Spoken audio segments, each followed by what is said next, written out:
Together, these two 30-minute tutorials give you 6 ways to see your work through an agent or publisher's eyes.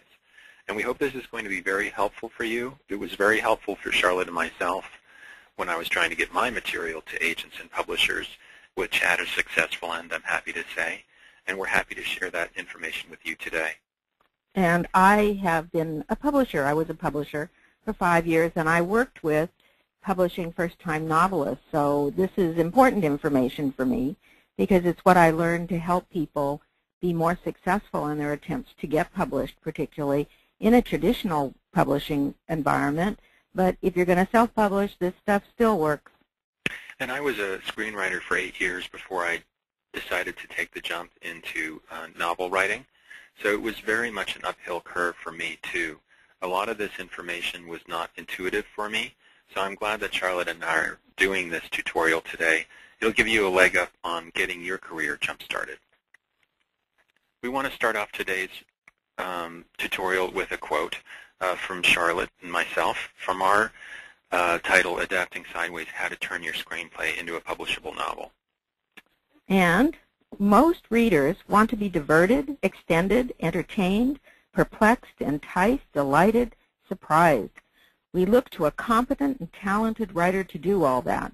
We want the expansive story and depth of characters and realities of life, and yes, even the perspective and authority of a talented writer. That doesn't sound too daunting, does it? But actually, it can be very, very hard to get your material read even after you've perfected it on the page. And that's really what we're here talking about today. We want to give your material the best shot it deserves.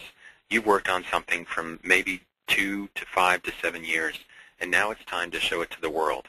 There's a lot of apprehension on the part of an author to get their material out there and read, but unfortunately it's the only way and the only pathway to getting it published.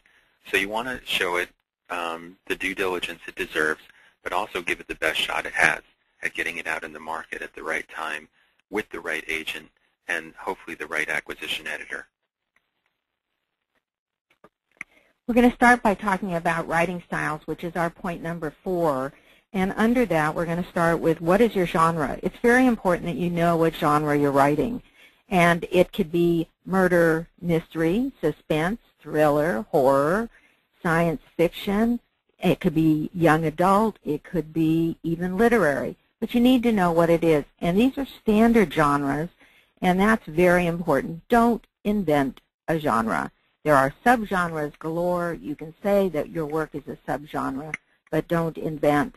It may sound like you're the most creative person in the universe, but at this point when you're identifying a genre, what you're doing is you're telling the agent and publisher that you have an eye to the marketplace and you know that your work fits in.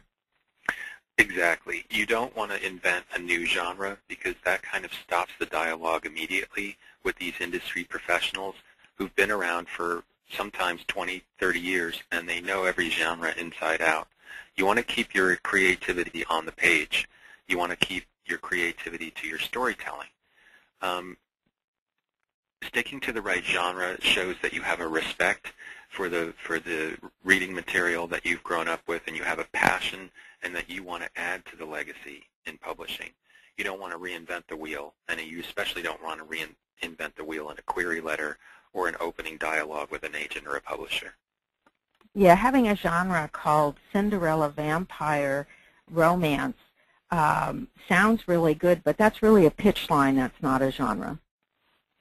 We also want to talk about the forward momentum of your writing style. This is everything from your manuscript to your query letter. You want to keep things going at a quick but yet timed pace, something that's important to you, that has import to them, and will keep them reading from the query letter to the synopsis to the first couple chapters of your book, and want to make them not only read the rest of your manuscript, but pick it up and try and market it so others will have a chance to read it. Forward momentum means that you're going to present us with a manuscript that's a page turner. And most people think that page turning has to do with just suspense and thrillers and things like that. But every book must have a drive forward. That's why you put down some books and never pick them up again, because they didn't have forward momentum. And forward momentum comes through really knowing your subject, really working on your story, really having interesting characters, and something that's overlooked a lot, which is world. What era are we in? Where are we in time? Charlotte and I have had the opportunity to speak and work with a lot of different authors from a lot of diverse backgrounds, and we especially like meeting authors at live presentations where we triage their pitches and their log lines. One of the more interesting ones that we had recently was a very intelligent man who stood up and told us his story and pitched it in a very comical tone. So naturally, we thought the genre was comedy. And when I said that to him, he said, well, actually, no, it's a drama. So this was an incredible learning moment for this individual as well as everybody else in the room, in that the style of your query has to match the style of your manuscript as well as the genre that you're working within. Everything has to have consistency and continuity, or there will be some questions that you don't really want to come up in the acquisition or agent's mind. And you'll lose forward momentum because when he said that, when the gentleman said this, I mean, there was a dead stop in the room, dead stop. So anytime you create a dead stop, you're in trouble. I want to look at tension on the page versus tension in the reader.